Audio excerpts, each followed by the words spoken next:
Nitong nagdaang taon at buwan, hinarap natin ang mga hamon ng kalikasan. Malalakas na bagyo, magkakasunod na lindol, pagputok ng bulkan, at mga pagbaha. Sa gitna nito, naging matibay na sandigan ng bayan ang ating mga military at uniformed personnel o MUP.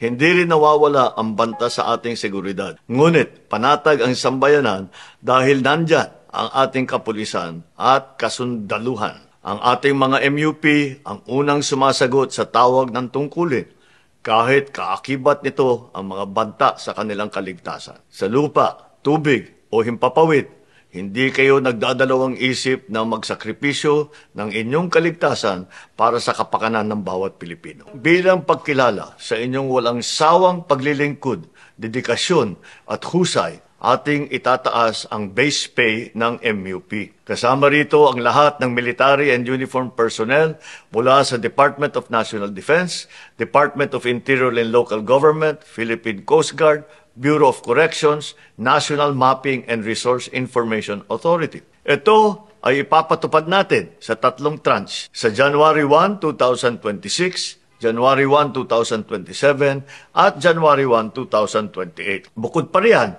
simula January 1, 2026, ang subsistence allowance ng lahat ng MUP ay magiging 350 pesos na kada araw. Naniniwala ang administrasyong ito na ang mga nagtatanggol sa bayan ay nararapat ring protektahan ng pamahalaan. Makatarungan sahod at sapat na suporta, ito ang handog ng sambayanan sa ating mga tagapagtanggol.